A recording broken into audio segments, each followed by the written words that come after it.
शरीफ इब्राहिम शेख।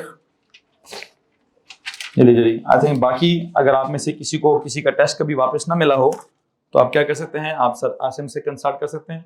जो भी आपका अगर कोई पेंडिंग टेस्ट होगा तो वो आपको मिल जाएगा वहां से। अच्छा, मैं आपसे ये बात कर रहा हूं कि क्या पढ़ना है हमने, अलजबरा।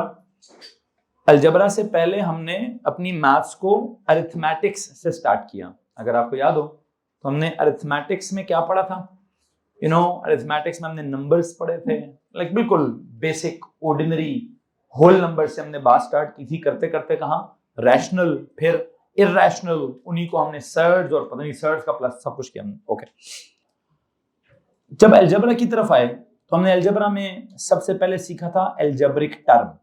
एक टर्म सीखी थी ना, उस एक टर्म को हमने क्या किया था, उधर हमने इंडिसेस वाला पूरा टॉपिक अप्लाई कर दिया था। एक टर्म के अंदर मल्टीप्लाई डिवाइड सबको सीख लिया, पावर्स ऐड सब्ट्रैक्ट डिवाइड सब।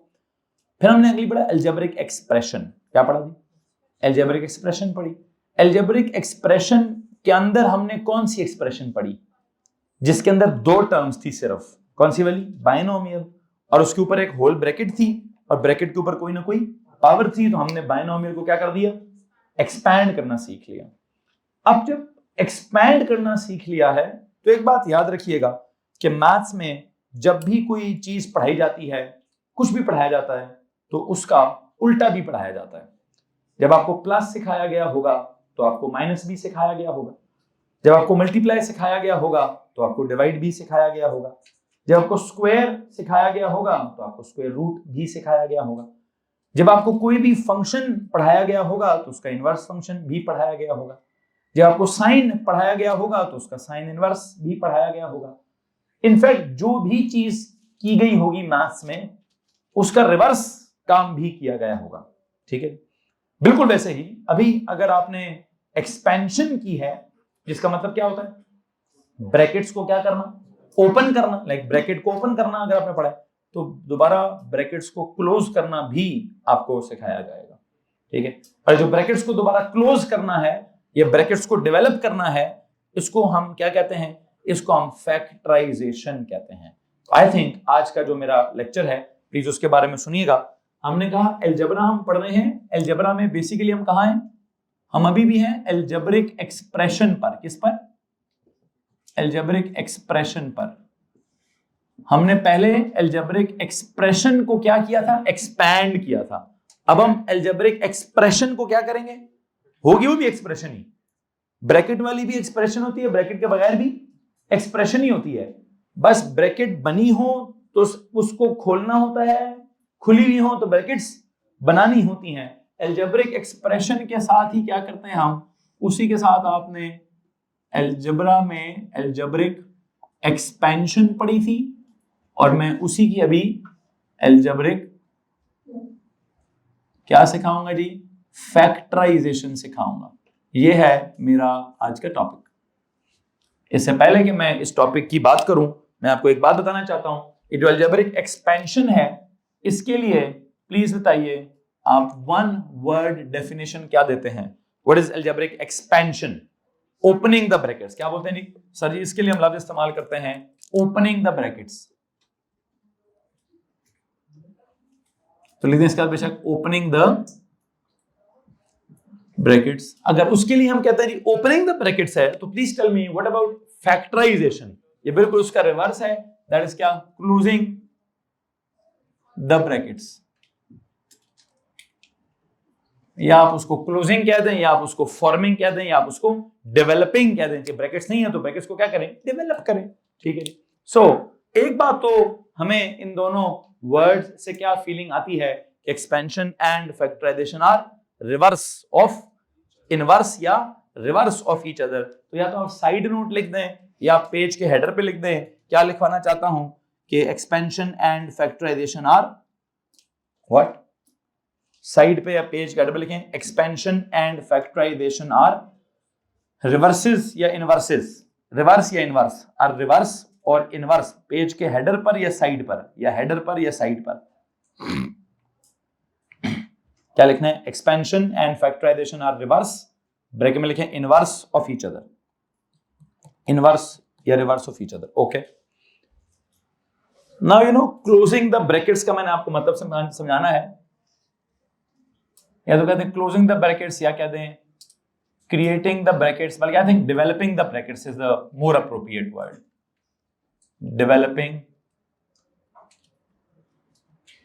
The brackets, developing the brackets. अच्छा, अब ये जो ब्रैकेट्स की डेवलप करने की बात है, मैं ना इसके कोई डिफरेंट लेवल्स की बात करूं। पहले मैं सबसे पहले कोई प्री ओ लेवल स्टार्ट करूंगा, फिर मैं ओ लेवल में क्या करते थे वो बताऊंगा, फिर अभी आपको मैंने एएस में क्या कराना है मैं वो समझाने की कोशिश करूंगा। आई थिंक ये लफ्ज फैक्टराइजेशन है ना, इस लफ्ज को अगर मैं नंबर्स में इस्तेमाल करता, किसमें, तो वहां पर डिवीजन होती, मतलब ये बिल्कुल इसका जो बहुत बेसिक कॉन्सेप्ट, बिल्कुल प्री ऑर्डिनरी से भी कोई मॉन्टेसरी लेवल की अगर मैं बात करूं, तो आई थिंक सबसे पहले होती है division of what ever. Like अगर मैं डिवीजन से स्टार्ट करूं तो मुझे एक बात बताइए, अब मैं, ये मेरा पूरा पेज है, मैं यहां साइड पे एग्जांपल दूंगा अरिथमेटिक्स की, ये बिल्कुल साइड पे आपने लिखना चाहिए। अभी आपने कि अरिथमेटिक्स में हम क्या पढ़ते थे सर जी, हम पढ़ते थे division of numbers. Division of numbers में for example if we have something like 10 divide by 2, can you please tell me what is the answer? It's 5। ठीक हो गया। अब आपने एक बात पे गौर करना है, ये जो 10 डिवाइड बाय 2 को आपने 5 बोल दिया है, अगर 2 जो यहां डिवाइड हो रहा है, 2 जो यहां डिवाइड हो रहा है वहां जाकर क्या हो जाएगा सर जी? वो मल्टीप्लाई हो जाएगा, 2 मल्टीप्लाई बाय 5। तो अगर मैं कहूं 10 को ऐसे लिखना है, 2 ब्रैकेट्स में 5, तो व्हाट इज दिस? वैसे तो आपने 10 को क्या किया था, वैसे तो आपने 10 को क्या किया, 2 से डिवाइड किया, आंसर क्या आ गया? आंसर 5 आ गया।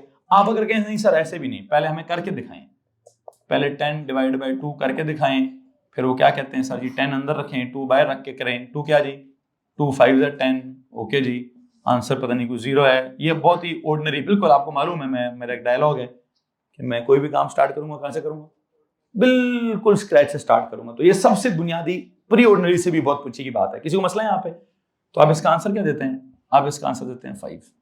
जब आप 10/2 का आंसर देते हैं 5, तो इसका मतलब ये है, एक तो मतलब होगा 10 को 2 से डिवाइड करो तो 5 आता है, एक और मतलब भी है कि 2 और 5 को मल्टीप्लाई करो तो क्या आता है? 10 आता है।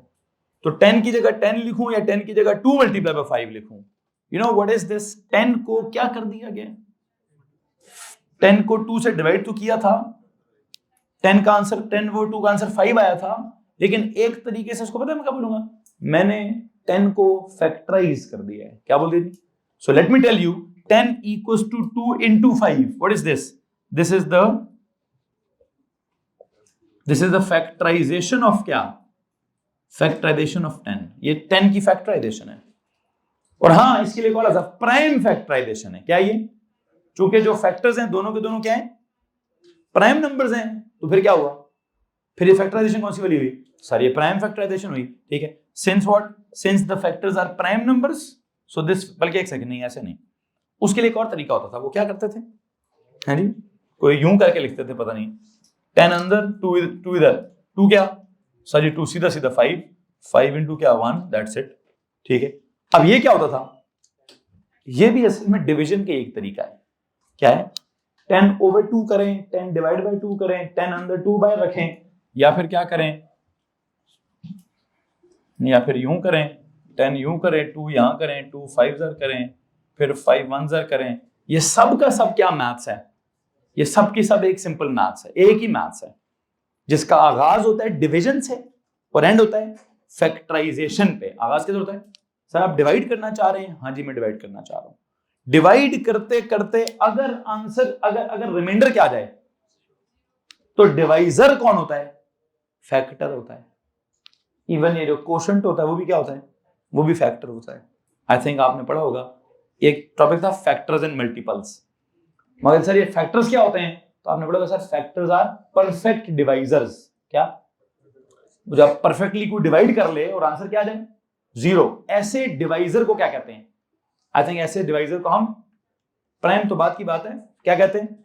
फैक्टर्स कहते हैं। आई वुड लाइक मैं आपको यहां पे कोई फैक्टर का मतलब समझाऊं, कि फैक्टराइजेशन का लफ्ज जो है वो कहां से निकला है। आई थिंक मेरे टॉपिक का नाम क्या है, फैक्टराइजेशन।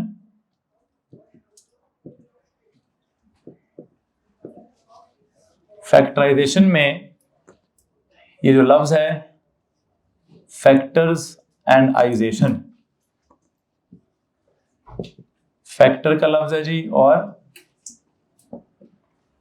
फैक्टर किसको कहते हैं? फैक्टर की मैंने बेसिक डेफिनेशन क्या लिखवाई है, परफेक्ट। अगर हम नंबर्स की बात करें तो आई थिंक फैक्टर्स की जो एक्चुअल डेफिनेशन है परफेक्ट डिवाइजर। अच्छा, परफेक्ट डिवाइजर का मतलब समझाना पड़ा तो क्या होगा, डिवाइड करो किसी को परफेक्ट डिवाइजर से तो रिमाइंडर क्या होगा, लिखने की जरूरत है नहीं। फैक्टराइजेशन इसका मतलब क्या है जी, प्रोसेस ऑफ डेवलपिंग। क्या आइजेशन लगा दें तो ये किसी न किसी प्रोसेस को कहते हैं, इसके फैक्टर्स ढूंढने का प्रोसेस है। खैर अल्टीमेटली जब आप क्या ढूंढेंगे, परफेक्ट डिवाइसेस ढूंढेंगे, जब आप फैक्टर्स ढूंढेंगे तो क्या होगा, फैक्टर्स को लिखने का तरीका क्या है। जब आपने 10 के फैक्टर्स ढूंढ लिए हैं, 10 के फैक्टर्स हैं 2 और 5, कैसे लिखते हैं इसको हम, 2 into 5 लिखते थे ना, ठीक है। और हाँ, वो 2 into 5 में अगर 2 और 5 प्राइम नंबर्स हैं तो इसको हम क्या कहते थे, प्राइम फैक्टराइजेशन भी कहते थे। This was prime factorization of 10 as well। खैर जो भी है वो तो साइड पे, जो भी मैंने आपको आपका प्री ऑर्डिनरी लेवल याद कराना था मैं याद करा चुका हूँ, एंड जो मैं समझाना चाहता हूँ मैं समझा भी चुका हूँ। कोई मसला है तो प्लीज हाथ खड़ा कर दीजिए। ओके, यहाँ वापस आए जी, ये फैक्टराइजेशन का परफेक्ट डिवाइसेस का मीनिंग आ गया। नंबर्स की फैक्टराइजेशन, मुझे नंबर्स की नहीं करानी, मुझे किसकी करानी, मुझे तो अलजेब्रा की फैक्टराइजेशन करानी है। अलजेब्रिक फैक्टराइजेशन करने के लिए आई थिंक आपने 4 स्टेप्स पढ़े हैं ओ लेवल के अंदर। इससे पहले कि मैं फैक्टराइजेशन की मजीद बात करूं, मुझे बताएं एक्सपेंशन के क्या पढ़े हैं जी। सर एक्सपेंशन सीधी सीधी पढ़ी है, ब्रैकेट के अंदर 2 या 2 से ज्यादा टर्म्स हो, बाहर एक नंबर हो तो क्या होता है, सबसे मल्टीप्लाई होता है। ब्रैकेट के अंदर 2 या 2 से ज्यादा टर्म्स हो, बाहर भी एक ब्रैकेट हो उसमें भी 2 या 2 से ज्यादा टर्म्स हो तो क्या होता है, हर नंबर अंदर हर टर्म नंबर से मल्टीप्लाई होता है। a प्लस बी हो, 2 टर्म्स हो, होल पावर 2 हो, होल पावर 3 हो, होल पावर 4 हो, होल पावर 100 हो तो क्या होता है, सर एक बाइनोमियल एक्सपेंशन का फार्मूला होता है, ठीक है। या ओ लेवल में a प्लस बी का होल स्क्वायर था तो उसका सीधा सीधा आइडेंटिटी है, और अगर a प्लस बी की होल पावर n है तो उसका हमने फार्मूला पढ़ लिया है। एक्सपेंशन में कोई प्रॉब्लम नहीं है। अगर हमें एक्सपेंशन में कोई प्रॉब्लम नहीं है तो यहां से आगे अभी हमने क्या सीखना है, आई थिंक हमने अलजेब्रा की जो फैक्टराइजेशन है उसके कुछ मेथड सीखने हैं। उसके लिए तो कुछ स्टेप्स सीखने हैं या उसके कुछ मेथड सीखने हैं, उनमें से कौन कौन से मेथड्स हैं कौन कौन से नहीं है, आई थिंक मैं भी यहाँ पे लिस्ट लिखवाता हूँ, आप एक हेडिंग बना दीजिए, क्या जनाब, मेथड्स ऑफ अलजेब्रिक फैक्टराइजेशन। ये तो नॉर्मल फैक्टराइजेशन है ना, मैंने बात करनी है किसकी, अलजेब्रिक फैक्टराइजेशन की। तो I am interested in what, methods of algebraic factorization. लेकिन याद रखिएगा अभी भी मैं ओ लेवल की ही मिसालें आपको देता जाऊंगा, ओ लेवल से ही मिसालें निकाल निकाल के देता जाऊंगा। आपकी इत्तला के लिए अर्ज है कि सबसे पहला तरीका कौन होता है, अगर आप ही मुझे बता दें। लाइक टर्म्स तो ऐड सब्ट्रैक्ट होती है, मैं तो ब्रैकेट बनानी, मिड टर्म ब्रेक तो दूसरे तीसरे। यस, पहला क्या है, कॉमन लेना, सबसे आसान या सबसे सीधा काम क्या है।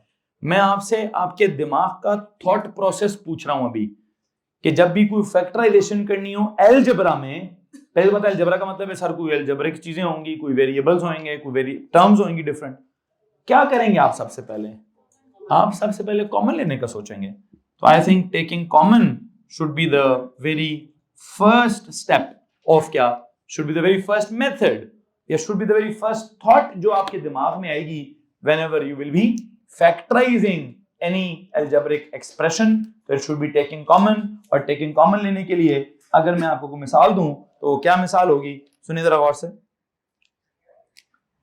मैं इसकी मिसाल दे देता हूं। पहली मिसाल है 4x plus 8। हेलो जी, how many terms are there, 2 terms हैं, are they like terms? No, they're unlike terms. So what is common in the 2 terms?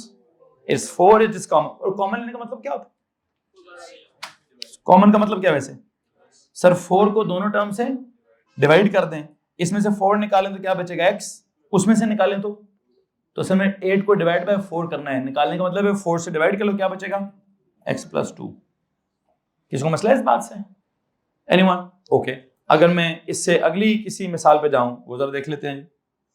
देखिए जनाब साहब, 2x³ + 3x², 2x³ + 3x², इसमें क्या कॉमन है सर? इसमें नंबर्स तो कॉमन नहीं है, x कॉमन है। x में क्या, इधर 3 है उधर 2 है, क्या करूं, x², पीछे क्या बचेगा 2x + 3। यहां तक किसी को मसला है जी? एनीवन? ओके, इससे अगली मिसाल पे जाएं जी, 3x² + 6xy²। ओके जी, इनमें बताएं, साथ साथ एग्जांपल्स हैं, करते जाओ। हाँ जी, 3 भी कॉमन है, x एक दफा कॉमन है, बल्कि अगर मैं इसको बोलूं y³ है ये। अब बताएं x कितने कॉमन है?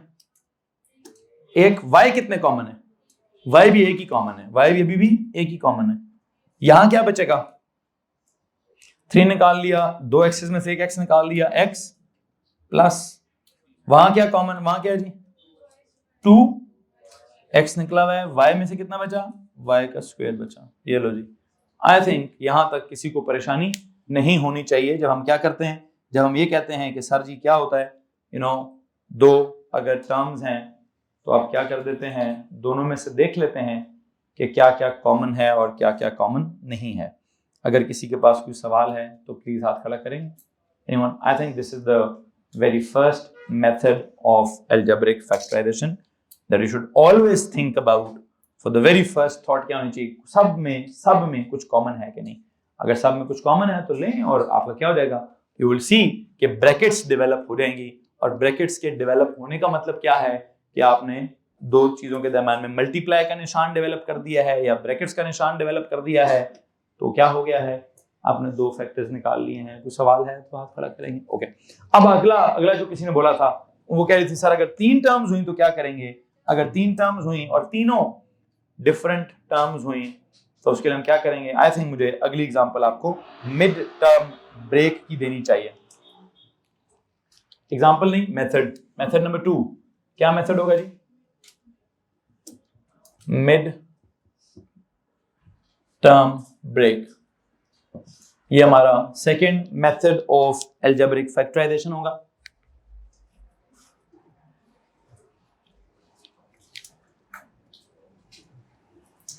अच्छा, मिड टर्म ब्रेक में जो मैंने एग्जांपल अभी आपको देनी है, वैसे करते क्या है मिड टर्म ब्रेक में, कितनी टर्म्स होती हैं, 3 टर्म्स होती हैं।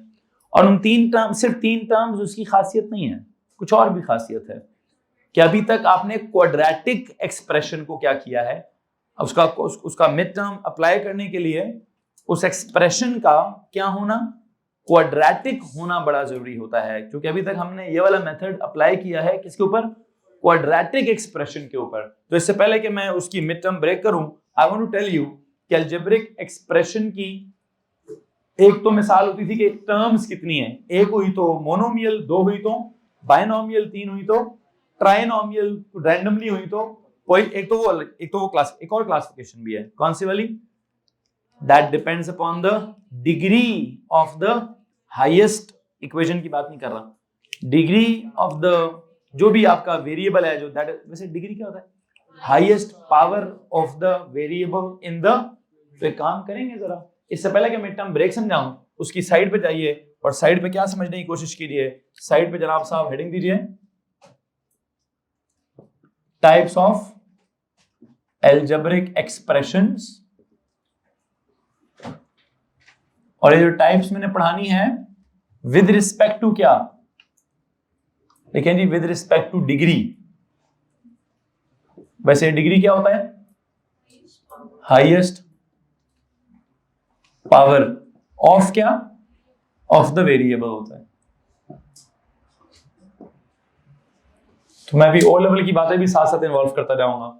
If I tell you it is something like ax plus b, can you please tell me कि इसकी डिग्री क्या है। इसकी डिग्री इज 1। तो अगर डिग्री 1 है अगर डिग्री 1 हो या डिग्री 2 हो या डिग्री 3 हो, डिग्री 1 होगी तो उसको क्या बोलेंगे? लीनियर। डिग्री 2 होगी तो उसको क्या बोलेंगे? क्वाड्रेटिक। और डिग्री 3 होगी तो उसको क्या बोलेंगे? क्यूबिक। और अगर लीनियर है जिसमें डिग्री 1 है तो उसके लिए क्या लिखूं मैं? ax plus b. ax plus b. Quadratic को कैसे लिखूं? ax square plus bx plus c। Cubic होगा तो क्या लिखूंगा? ax cube plus bx square plus cx plus, ये जरा उठा के अपने पास प्लीज साइड पे लिख दीजिएगा, नॉर्मल नोट्स में ना बनाइएगा, साइड पे जरा ये लिखिएगा प्लीज। जिसमें से अभी मैं कौन से वाली कराना चाह रहा हूं, मैं ये क्वाड्रेटिक वाला जो आपका एक्सप्रेशन है, क्वाड्रेटिक एक्सप्रेशन नॉट इक्वेशन, अभी इक्वेशन की बारी नहीं आई जी, अभी क्या चल रहा है हमारे पास? एक्सप्रेशंस चल रही हैं। यू कैन सी कि मेरे टॉपिक का नाम अलजेब्रिक एक्सप्रेशन है, तो मुझे अलजेब्रिक एक्सप्रेशंस की एक्सपेंशंस करा चुका, फैक्टराइजेशन चल रही है, ब्रैकेट्स बनवा रहा हूं, और कौन से वाली की? क्वाड्रेटिक वाला मेरा भी टॉपिक है जिसमें कितनी टर्म्स हैं। वैसे अगर आप इसमें टर्म्स के हिसाब से गिने तो ये बाइनोमियल है कि ट्राइनोमियल है? I think there are 3 terms, so what is it? So it is trinomial. वैसे आप इसको वो नंबर ऑफ टर्म्स के हिसाब से ट्राइनोमियल कहेंगे और डिग्री के हिसाब से क्वाड्रेटिक। तो एक बात याद रखिएगा कि हाईएस्ट पावर के हिसाब से देखें तो कोई समथिंग लाइक लीनियर या क्वाड्रेटिक या क्यूबिक बनता है, और अगर हम किसके हिसाब से देखें, नंबर ऑफ टर्म्स के हिसाब से देखें तो क्या बनता है? तो something like monomial, binomial, trinomial, tetranomial या पॉलिनोमियल, ये कुछ ऐसी चीज बनती है। बहरहाल मैंने इसका क्या कराना है जी, इसकी करानी है मैंने आपको मिड टर्म ब्रेक, और उसके आप मुझे खुद ही स्टेप्स बता दीजिएगा कि क्या करने होते हैं और क्या नहीं करने होते। यू नो, क्या मिसाल दें उसकी?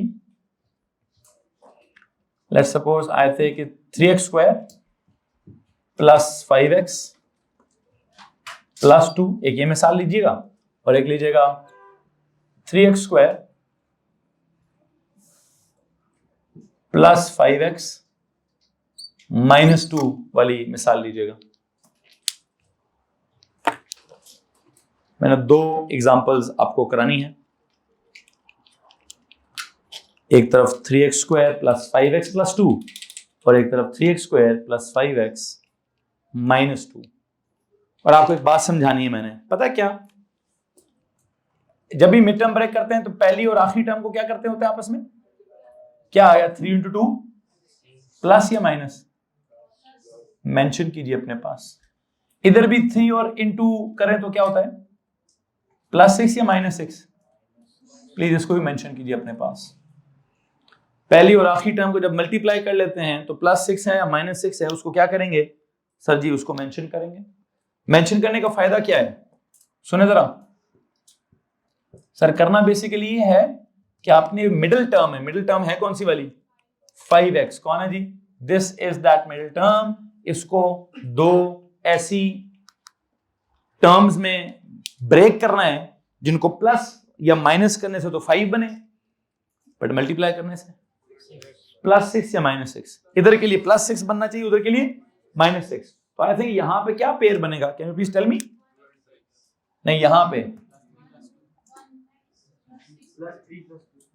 1x प्लस 6x तो बेटा 7x हो जाएगा। हाँ जी, इसके लिए क्या बनेगा? Plus 3x plus 2x plus 3x।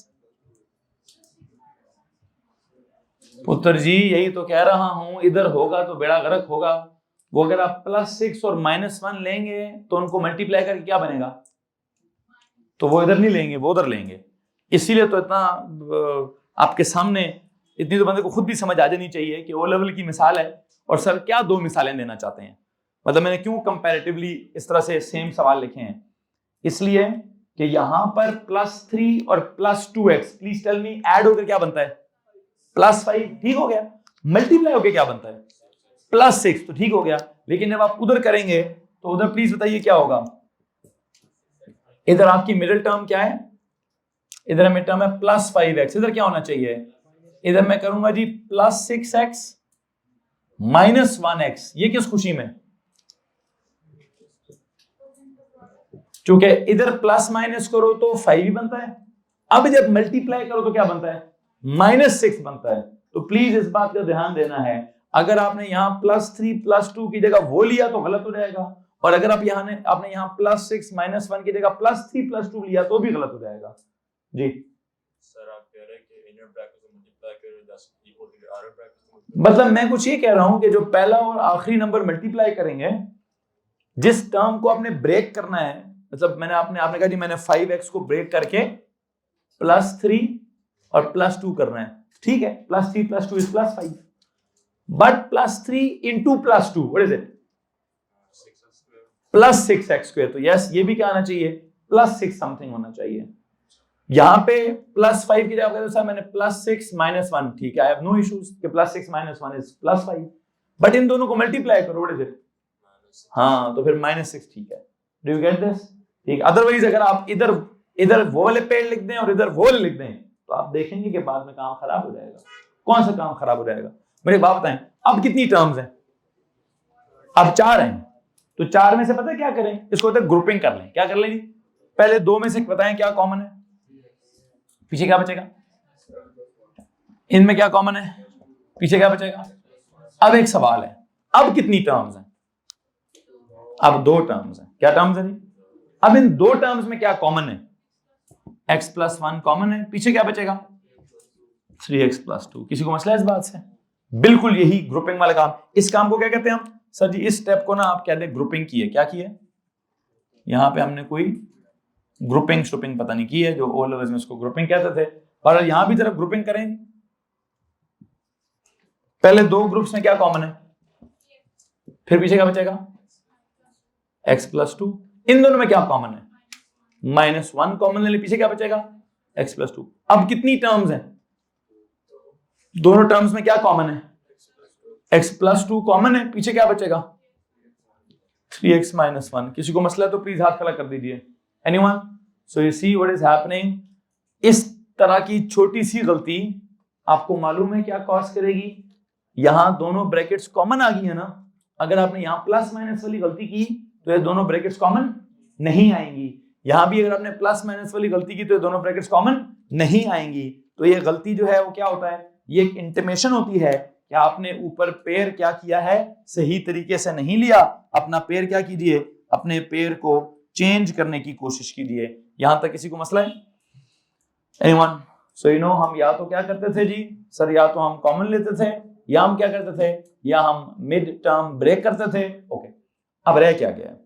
अब रह गए जनाब एक तीसरा काम है, वो क्या है? एल्जेब्रिक आइडेंटिटीज लगाते थे। क्या लगाते थे? एल्जेब्रिक आइडेंटिटीज लगाते थे। प्लीज नंबर 3 पे जाके लिखें जी।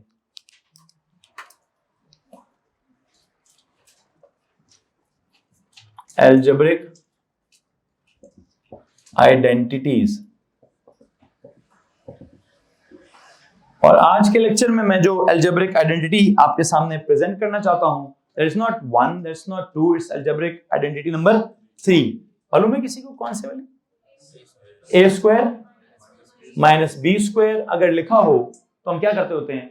सर पहले भी b² नहीं, एक दफा प्लस एक दफा माइनस। तो इसके लिए क्या करते होते हैं? एक दफा प्लस करके लिखते हैं और एक दफा। और ये हमने क्यों किया है सर? क्यों ना पूछें, हमने उसको एक्सपैंड किया तो ये बना था, तो अब रटा मार ली हमने कि इसको फैक्टराइज करेंगे तो वो बनेगा। क्यों सर? वो आपने खुद का उल्टे होते हैं। इसको सिंपलीफाई, इसको एक्सपैंड करो तो ये बनेगा, तो ठीक है, फिर इसको फैक्टराइज करो तो वो बनना चाहिए। किसी को प्रॉब्लम है इस बात से? अब अगर आपने ये लिखा है तो ये जवाब होगा। अगर आप कहते हैं x² - y² तो क्या जवाब होगा? x + y into x - y। अगर आप कहते हैं 4x² - 9y² तो क्या होगा? इट वुड बी, पहले ये 2x का स्क्वायर है, फिर ये 3y का स्क्वायर, तो जवाब क्या होगा? 2x + 3y इंटू क्या? 2x - 3y। अगर आप कहते हैं sir it is something like 1 - 16x² तो क्या होगा? 1 भी तो किसी का स्क्वायर होता है, 1 का स्क्वायर होता है। 1 का स्क्वायर माइनस 4x का स्क्वायर, क्या हो जाएगा? ये 1 + 4x इंटू क्या? 1 - 4x हो जाएगा। और अगर आप कहते हैं कि सर जी आपने सवाल को चेंज करके क्या करना है, आपने सवाल को चेंज करके 1 माइनस 64 x की पावर 64 नहीं 1 माइनस, जरा गौर से सुनिएगा जी, 16 x पावर 4, इसका जवाब दे दीजिए। 1 माइनस 16 x पावर 4, इसमें ना पता है कितनी दफा आइडेंटिटी लगेगी? 2 दफा कैसे लगेगी? एक बात बताएं जी, वो क्या है जी? ये 1 का स्क्वायर आ गया माइनस ये किसका है? 4x स्क्वायर का स्क्वायर आ गया ये। तो अब क्या करूं इसको? एक दफा लिखे 1 प्लस 4x स्क्वायर, फिर अच्छा अब किस पर, उस पर लगेगी, इस पे लगेगी? जिसके दरम्यान में प्लस होता है उस पर आइडेंटिटी लगेगी, जिसके दरम्यान माइनस है माइनस पे कैसे? इसको ना छेड़ें सर, इसको एज इट इज करें। इधर एक बड़ी ब्रैकेट लगाएं, ये किसका स्क्वायर है? 1 का। ये किसका स्क्वायर है? ये है 2x का स्क्वायर। समझ आ रहा है? ठीक है, ये ओ लेवल है भाई, कोई ए लेवल अभी तक मैंने ए लेवल स्टार्ट नहीं किया है, मैं ओ लेवल रिवाइज कर रहा हूं। This is 1 plus 4x square. ये क्या यहां क्या है? एक दफा सर 1 प्लस 2x कर दें, एक दफा 1 माइनस, और मजीद फैक्टराइज होता है? नहीं सर जी, नहीं होता मजीद फैक्टराइज। तो आई थिंक मैंने जो आपको अलजेब्रिक आइडेंटिटी नंबर नोट करना है, प्लीज नोट करना है, सिर्फ सुनना नहीं है, नोट करें इसको। जी भैया क्या बात हो रही है? सर जी हम लगा रहे हैं फैक्टराइजेशन के ऑर्डिनरी लेवल के स्टेप्स रिव्यू कर रहे हैं। पहला था जी सर सीधा सीधा कॉमन ले लें, दूसरा क्या है मिड टर्म ब्रेक कर लें, तीसरा क्या है कि कोई अलजेब्रिक आइडेंटिटी लगा दें। यहां तक अगर किसी को मसला है तो प्लीज हाथ खड़ा करें जी। एनीवन? ये काम करेंगे। अभी भी एक आइडेंटिटी है जो हमने, कौन सी वाली इसके बाद होती है? ए स्क्वायर प्लस 2ab प्लस, खैर काम करेंगे, मेरा वक्त आज के लेक्चर का खत्म हो चुका है। यहां से आगे मैं नेक्स्ट जो भी है वो अगले ही किसी लेक्चर में डिस्कस करूंगा। आप में से